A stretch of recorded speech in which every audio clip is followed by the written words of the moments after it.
Here I am Dr. Pradeep Kumar Khicha, Associate Professor, Department of Business Administration, SMB Government College, Nathdwara. Today I will teach to you revocation of offer and revocation of acceptance. छात्रों, पिछले lecture में मैंने आप लोगों को acceptance और offer and acceptance के बारे में पढ़ाया था। तब मैंने आप लोगों को एक्सप्लेन किया था प्रस्ताव का संवहन होना चाहिए, स्वीकृति का संवहन होना चाहिए। प्रस्ताव का संवहन मतलब प्रस्ताव स्वीकारकर्ता की जानकारी में आ जाए, वचन ग्रहीता की जानकारी में आ जाए। स्वीकृति का संवहन, स्वीकृति के संवहन के संदर्भ में नियम ये होता है, ये दो प्रकार की होती है, एक प्रस्तावक के विरुद्ध और दूसरा स्वीकारकर्ता के विरुद्ध। प्रस्तावक के विरुद्ध स्वीकृति का संवहन जब स्वीकारकर्ता के द्वारा स्वीकृति पत्र प्रेषित कर दिया जाता है और अब उसको वापस लेना उसके अधिकार क्षेत्र के पर है, तो प्रस्तावक के विरुद्ध स्वीकृति का संवहन हुआ माना जाता है, अर्थात स्वीकृति उसी समय पूरी हुई मानी जाती है। स्वीकारकर्ता के विरुद्ध स्वीकृति का संवहन मतलब प्रस्तावक स्वीकारकर्ता को बाध्य कर सकता है, जबकि वास्तव में स्वीकृति उसकी जानकारी में आ जाए, स्वीकृति पत्र उसको मिल जाए, उसकी जानकारी में आ जाए, तो कहते हैं स्वीकारकर्ता के विरुद्ध स्वीकृति का संवहन हो गया। स्वीकृति के संवहन के संबंध में कुछ नियम हैं जिसके बारे में मैं आप लोगों को यहाँ एक्सप्लेन करना चाहूँगा। सामान्य रूप से स्वीकृति का संवहन उस विधि के माध्यम से होना चाहिए जो विधि प्रस्तावक के द्वारा तय की गई है। स्वीकृति के नियम में हम लोगों ने पढ़ा है कि स्वीकृति उसी मेथड के माध्यम से दी जानी चाहिए जिस मेथड के लिए वचनदाता के द्वारा कहा गया है। किंतु वचनदाता ने अगर कोई मेथड तय नहीं किया है, कोई विधि तय नहीं की है, तो उचित विधि के आधार पर स्वीकृति दी जानी चाहिए। उचित विधि क्या होगी? डाक के माध्यम से स्वीकृति देना उचित विधि के रूप में प्राय मान लिया जाता है। अब प्रश्न होता है कि जब डाक के द्वारा स्वीकृति प्रेषित की जाती है तो स्वीकृति का संवहन कब होगा? जब स्वीकृति डाक के माध्यम से दी जाती है तो स्वीकृति का संवहन उसी समय पूरा हुआ माना जाता है जब स्वीकृति लेटर बॉक्स के अंतर्गत डाल दी जाती है, डाक के द्वारा प्रेषित कर दी जाती है, मतलब प्रस्तावक के विरुद्ध स्वीकृति का संवहन हो गया। और वही और स्वीकृति का संवहन प्रस्तावक के विरुद्ध होते ही स्वीकृति का संवहन मान लिया जाएगा। किंतु डाक में पत्र डालने के बाद स्वीकृति प्रस्तावक को समय पर नहीं मिल पाती, तो इस संबंध में क्या नियम होगा? चूंकि प्रस्तावक के विरुद्ध स्वीकृति का संवहन हो चुका है, भले ही से पत्र लेट पहुंचता है, तो भी ऐसी कंडीशन के अंतर्गत यहाँ पर अनुबंध की उत्पत्ति होगी, यहाँ पर लीगल ऑब्लिगेशन क्रिएट हो जाएगा, बशर्त कि प्रस्तावक के द्वारा जो पता दिया गया है उस पते पर पर्याप्त डाक टिकट लगाते हुए उचित तरीके से स्वीकारकर्ता के द्वारा उस पत्र को प्रेषित किया गया हो। किंतु अगर स्वीकारकर्ता पत्र में पता गलत लिख देता है या उचित राशि के टिकट नहीं लगाता है, तो ऐसी कंडीशन के अंतर्गत डाक पे स्वीकृति पत्र लेट पहुंचने पर हम स्वीकृति का संवहन पूरा हुआ नहीं मान सकते हैं। प्रश्न उठता है टेलीफोन पर अगर स्वीकृति दी जाती है तो उसका संवहन कब होगा? टेलीफोन के माध्यम से जब स्वीकृति दी जाती है तो जिस समय स्वीकृति प्रस्तावक के द्वारा सुनी जाएगी, हमने मोबाइल के द्वारा या टेलीफोन के द्वारा स्वीकृति दी, तो जब स्वीकृति प्रस्तावक के द्वारा सुन ली जाती है तभी स्वीकृति का संवहन हुआ माना जाएगा। प्रश्न उठता है कि यहाँ पर स्थान कौन सा रहेगा? अभी मैं अनुबंध के स्थान के बारे में आप लोगों को एक्सप्लेन कर रहा हूँ कि देखिए, डाक सामान्य रूप से अनुबंध की उत्पत्ति का स्थान वो माना जाता है जहाँ से स्वीकृति प्रेषित की जाती है, जहाँ से स्वीकृति प्रेषित की जाती है। जब हम लेटर बॉक्स के अंदर लेटर प्रेषित करते हैं तो वचन ग्रहीता का स्थान स्वीकृति का स्थान माना जाएगा, वही अनुबंध का स्थान मान लिया जाएगा। किंतु टेलीफोन और टेलेक्स की कंडीशन के अंतर्गत नियम उल्टा है। टेलीफोन और टेलेक्स की कंडीशन के अंतर्गत स्वीकृति का संवहन उस स्थान पर माना जाता है जिस स्थान पर स्वीकृति सुनी जाती है, मतलब वचनदाता जिस स्थान पर होता है वही स्थान स्वीकृति के संवहन का स्थान माना जाता है और वही स्थान अनुबंध की उत्पत्ति का स्थान माना जाता है। ये अनुबंध की उत्पत्ति के स्थान की आवश्यकता इसलिए होती है कि जब किसी प्रकार का कोई डिस्प्यूट होता है तो वहाँ पर न्यायालय के कार्यक्षेत्र का निर्धारण अनुबंध की उत्पत्ति के स्थान के आधार पर तय किया जाता है। इसलिए ये नियम हमें जानना आवश्यक होता है। अब प्रश्न उठता है अनुबंध का समय क्या होगा? जिस समय डाक में स्वीकृति पत्र डाला जाएगा वही समय अनुबंध की उत्पत्ति का समय माना जाएगा। टेलीफोन और टेलेक्स की कंडीशन के अंतर्गत अनुबंध की उत्पत्ति का समय, जिस समय स्वीकृति सुनी जाएगी वही समय अनुबंध की उत्पत्ति का समय होगा।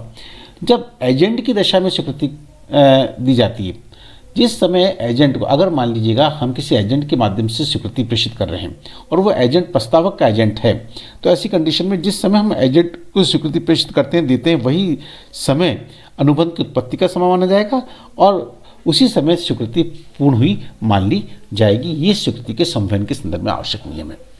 अब प्रश्न आता है कि क्या एक बार जो प्रस्ताव रख दिया गया है, क्या उस प्रस्ताव को रिवोकेट किया जा सकता है? क्या उस प्रस्ताव का खंडन किया जा सकता है?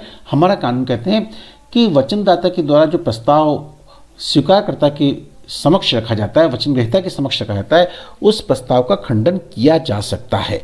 किंतु खंडन कब तक किया सकता है, इस संबंध में नियम बताया गया है। सेक्शन 5 के अंतर्गत इस संदर्भ में नियम बोला गया है कि प्रस्तावक की विरुद्ध स्वीकृति का संवहन पूरा होने से पहले किसी भी समय प्रस्ताव का खंडन किया जा सकता है, इसके बाद नहीं।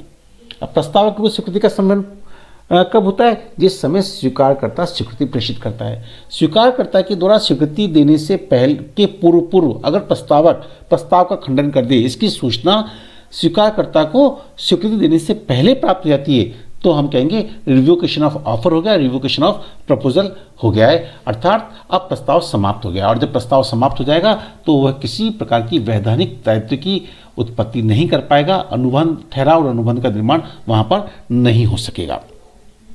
प्रस्ताव के खंडन के विभिन्न प्रकार के मोड्स हैं, विभिन्न प्रकार की विधियां हैं। पहली विधि हम बता दें, बाय द नोटिस, सूचना देकर। सेक्शन 6 के अंतर्गत ये बात कही गई है, प्रस्तावक के विरुद्ध स्वीकृति का संवहन पूरा होने से पहले किसी भी समय प्रस्तावक प्रस्ताव के खंडन की सूचना देकर प्रस्ताव का खंडन कर सकता है। मतलब स्वीकारकर्ता को प्रस्ताव के खंडन की सूचना प्रस्तावक के विरुद्ध स्वीकृति का संवहन होने के पूर्व किया जा सकता है, पहले किया जा सकता है। दूसरा तरीका होता है लैप्स ऑफ टाइम।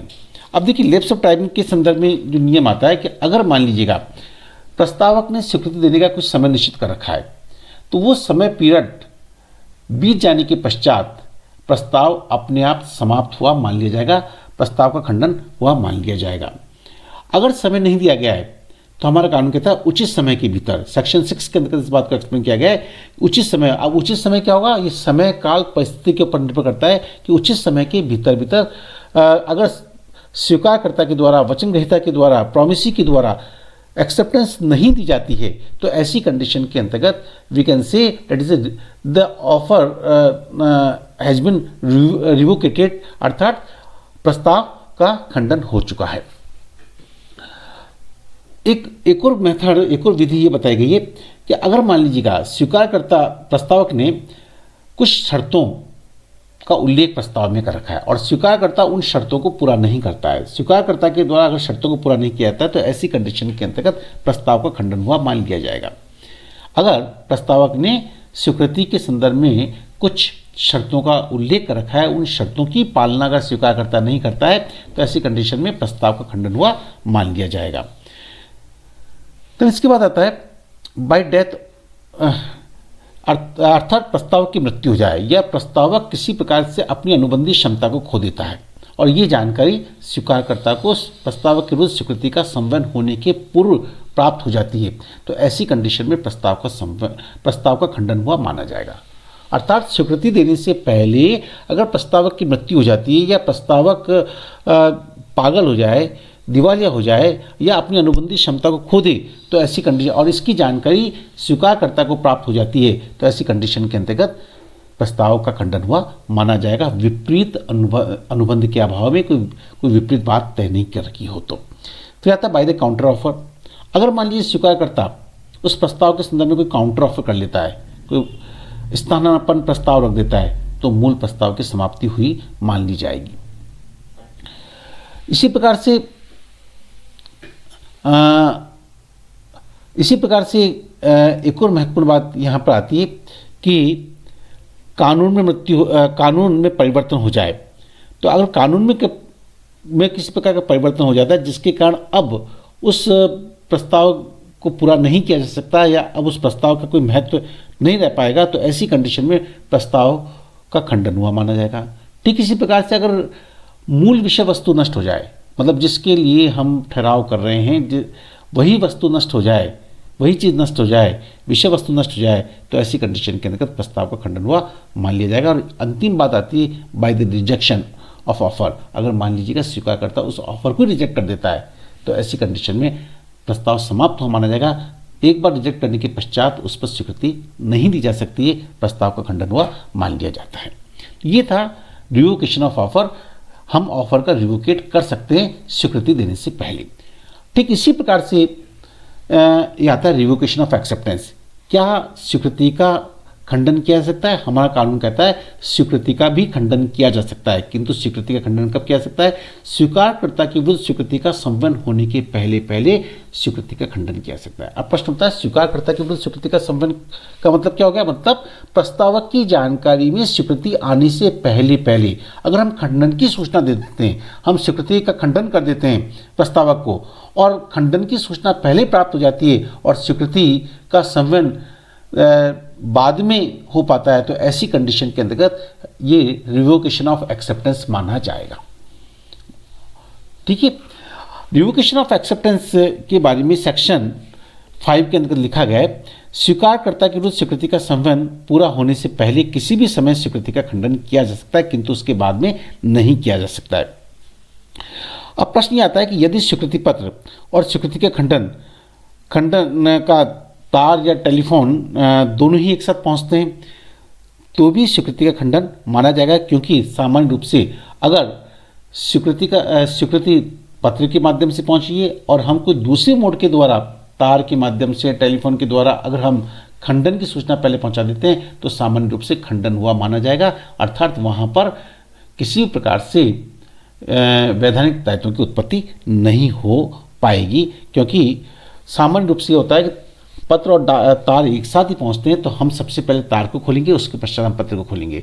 तार को हम जब पढ़ते हैं, टेलीग्राम को जब हम पढ़ रहे हैं तो निश्चित रूप से उसमें खंडन की सूचना लिखी गई, तो पहले खंडन की सूचना प्राप्त होगी, उसके पश्चात हमें संवहन की सूचना प्राप्त हुई। तो ऐसी कंडीशन के अंतर्गत हमारा कानून कहता है यहाँ पर स्वीकृति का खंडन हो गया और स्वीकृति का खंडन हो गया, तो ऐसी कंडीशन के अंतर्गत वो प्रस्ताव अस्वीकृत हो गया और अस्वीकृत प्रस्ताव किसी प्रकार से वैधानिक दायित्वों की उत्पत्ति नहीं कर सकता है। तो ये महत्वपूर्ण बातें रिवोकेशन ऑफ एक्सेप्टेंस के संदर्भ में है।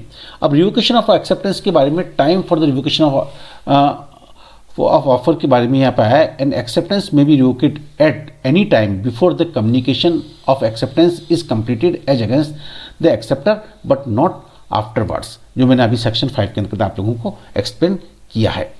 तो ये महत्वपूर्ण बातें आप लोगों को यहाँ पर रिवोकेशन के संदर्भ में बताया है।